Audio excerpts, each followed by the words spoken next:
Hello viewers, আসসালামু আলাইকুম। আজকে আপনাদের সাথে এমন একটি ব্রেকফাস্ট আইটেম শেয়ার করব, এটা খেতে যেমন টেস্টি, এটা অনেক বেশি হেলদি আর একদম সহজভাবে এই ব্রেকফাস্ট আইটেমটি সকালবেলা তৈরি করে নেওয়া যায়। যারা ডায়েট করছেন তাদের জন্য এটি একটি বেস্ট ব্রেকফাস্ট আইটেম। তো চলুন দেখে নিচ্ছি রেসিপিটি। এই ব্রেকফাস্ট আইটেমটি তৈরি করার জন্য একটা গাজর একটা চপারের ভেতর দিয়ে দিচ্ছি। গাজরটা এখানে ছোট ছোট টুকরা করে নিব, এই জন্য এই ইলেকট্রিক চপার দিয়ে এটাকে চপ করে নিচ্ছি। এখানে সবজি হিসেবে আমি শুধু গাজরটা ইউজ করছি, তবে আপনারা চাইলে টমেটো বা শসাটাও ইউজ করতে পারেন। গাজরটাকে ঠিক এরকম ছোট টুকরা করে নিয়েছি। একটু দেখিয়ে দিচ্ছি টুকরাগুলো কেমন হবে। ঠিক এরকম ছোট ছোট টুকরা হবে। ব্লেন্ডারের জারের ভেতর 1 কাপ ওটস দিয়ে দিচ্ছি।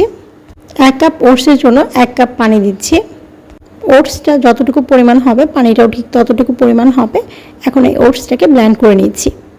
ওটসের একটা স্মুথ ব্যাটার তৈরি হয়েছে।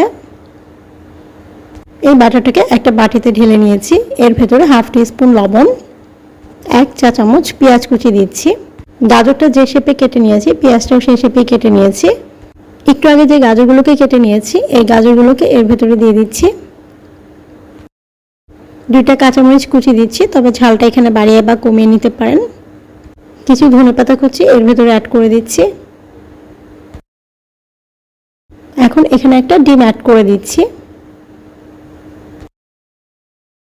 একটু কালার আসার জন্য এর ভেতরে দিয়ে দিচ্ছি হাফ টিস্পুন হলুদের গুঁড়া। এখানে আমি খুব কম মশলা ইউজ করেছি। আপনারা যদি চান এখানে অরিগানো বা গোলমরিচের গুঁড়াটাও ইউজ করতে পারেন একটু বেটার টেস্টের জন্য। তবে এভাবে সিম্পলভাবে করলেও এটা খেতে অনেক বেশি টেস্টি হয়।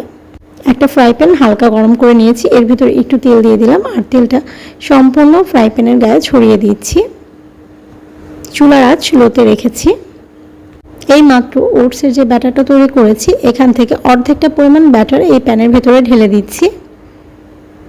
ব্যাটারটা দেওয়ার পর প্যানটা এভাবে একটু ঘুরিয়ে এই ব্যাটারটা সম্পূর্ণ প্যানের গায়ে ভালোভাবে ছড়িয়ে দিলাম। প্যানটাকে ঢেকে চুলার আঁচ লোতে রেখে 3 থেকে 4 মিনিটের মতো এটাকে কুক করে নিচ্ছি। 3 থেকে 4 মিনিট পর এর উপরটা দেখে বোঝা যাচ্ছে যে খুব ভালো করে হয়ে গেছে। এটাকে একটা প্লেটে ঢেলে নিচ্ছি। এর অপর পাশটা ভালো করে সিদ্ধ হওয়ার জন্য এটাকে উল্টে দিচ্ছি। চুলার আঁচ অবশ্যই লো ফ্লেমে রাখতে হবে। তারপর এটাকে ঢেকে আবার 2 মিনিটের মতো কুক করে নিচ্ছি। টোটাল 5 থেকে 6 মিনিট পর এটা কিন্তু খুব ভালোভাবে হয়ে গেছে। এটাকে চুলা থেকে নামিয়ে নিচ্ছি। এই প্যানের ভেতর আরেকটু তেল দিয়ে তারপর অবশিষ্ট যে ব্যাটারটা ছিল এই ব্যাটারটুকু এর ভেতরে দিয়ে দিচ্ছি। এভাবেই খুব তাড়াতাড়ি তৈরি করে নিলাম এই ব্রেকফাস্ট আইটেমটি। হাতে সময় না থাকলে এই ব্রেকফাস্ট আইটেমটি সকালবেলা খুব তাড়াতাড়ি তৈরি করে নেওয়া যায়। আর এই আইটেমটা আমি কেটে দেখিয়ে দিচ্ছি ভেতরটা কেমন হয়েছে। ভেতরটা কিন্তু খুব ভালোভাবে কুক হয়ে গেছে। যারা ওটস খেতে পছন্দ করে না তাদেরও কিন্তু এই ওটসের আইটেমটা খেতে অনেক বেশি ভালো লাগবে। এই আইটেমটা যে ওটস দিয়ে তৈরি করা হয়েছে এটা কাউকে না বললে কেউ বুঝতেই পারবে না। এর উপরে একটু সস দিয়েছি, সস দিয়ে খেতে এটা আর অনেক বেশি ভালো লাগে।